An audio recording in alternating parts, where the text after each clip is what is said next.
Hello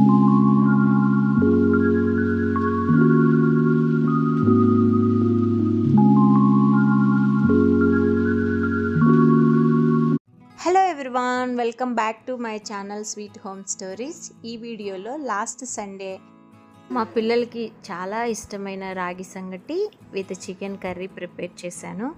so ఒకసారి recipe కూడా చూడండి. చాలా ఈజీ అండ్ హెల్దీ రెసిపీ. చిన్న గ్లాస్తో నేను రైస్ నానబెట్టుకున్నాను. తర్వాత చికెన్ని నీట్గా క్లీన్ చేసేసుకొని మ్యారినేషన్ చేసుకుంటున్నాను. ఉప్పు, పసుపు, కారం, అల్లం వెల్లుల్లిపాయ పేస్ట్, గరం మసాలా ఇవన్నీ వేసుకొని ఒక హాఫ్ అన్ అవర్ మ్యారినేషన్ చేసుకుంటే సరిపోతుంది.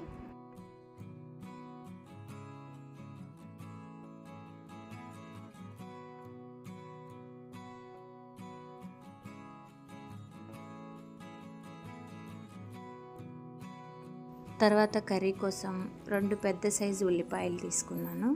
చాలా సన్నగా కట్ చేసుకుంటే గ్రేవీ ఎక్కువగా వస్తుంది. సో పెద్దగా కట్ చేసుకుంటే గ్రేవీ అంతగా అనిపించదు అనమాట. సో అవన్నీ సన్నగా తరుక్కొని ఒక 3 పచ్చిమిర్చి, ఒక్క టమాటా మాత్రమే వేసుకొని మొత్తం కట్ చేసి పెట్టుకున్నాను.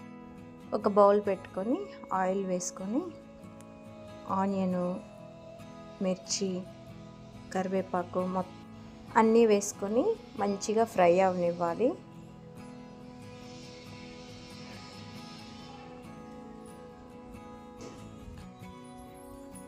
తర్వాత టమాటా వేసేసుకొని మంచిగా సిమ్లో పెట్టి మగ్గపెడితే మంచిగా గ్రేవీగా అవుతుంది అన్నమాట. మంచిగా కుక్ అయితే గ్రేవీ ఎక్కువగా వస్తుంది. సో కుక్ అయిన తర్వాత ఇంకా మనం మ్యారినేషన్ చేసుకున్న చికెన్ మొత్తం వేసేసుకోవచ్చు.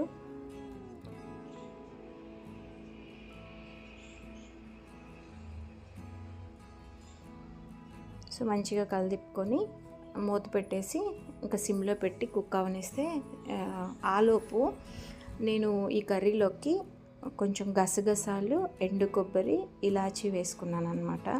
మొత్తం ప్యూరీ చేసుకున్నాను. ఆలోపు సంగటికి నానబెట్టుకున్నాం కదా రైస్, అవి కూడా స్టవ్ మీద పెట్టేసుకున్నాను. సో చాలామంది ఎక్కువ రైస్ నానబెట్టుకుంటారు. సో రాగి పిండి బెనిఫిట్ మన బాడీకి కావాలి అనుకుంటే తక్కువ క్వాంటిటీలో రైస్ పెట్టుకొని రాగి పిండితో చేసుకుంటే మంచి బెనిఫిట్ ఉంటుంది. రాగి సంగటి ద్వారా మంచి రిచ్ ఆఫ్ కాల్షియం ఉంటుంది అనమాట. తర్వాత ఎండు కొబ్బరి, గసగసాల పేస్ట్ కూడా నేను ఇందులో వేసేసుకున్నాను. నాకు కొంచెం కారం తగ్గింది, సో కొంచెం కారం యాడ్ చేసుకున్నాను. సో ఒక 5 మినిట్స్లో కర్రీ రెడీ అయిపోతుంది. సో ఆలోపు కూడా రైస్ మాత్రం తొందరగా బాయిల్ అయిపోతుంది. చూడండి, ఇక్కడ రైస్ త్వరగా బాయిల్ అవ్వడానికి ఒక చిన్న టిప్ ఏంటంటే 1 kg రైస్ తీసుకొని మంచిగా వాష్ చేసుకొని డ్రై చేసుకొని పెట్టుకోండి, స్టోర్ చేసుకోండి. సో మనం ఎప్పుడైతే సంగటి చేసుకోవాలనుకుంటున్నామో ఆ రైస్ కొంచెం వేసేసుకొని సంగటి చేసుకుంటే నానపెట్టుకోవాల్సిన అవసరం ఉండదు. ఎక్కువసేపు త్వరగా కుక్ అయిపోతుంది. సో మనం సంగటి చేసుకున్నా కూడా అందులో రైస్ కనపడదు అనమాట.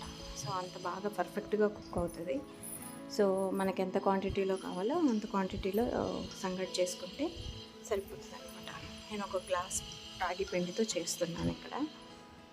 సో మంచిగా వెనుపుకుంటే సంగటి అనేది రెడీ అయిపోతుంది. ఇప్పటి వరకు రాగి సంగటి ప్రిపేర్ చేయని వాళ్ళు ఉంటే ఈ విధంగా ట్రై చేసి మీ పిల్లలకి పెట్టి చూడండి.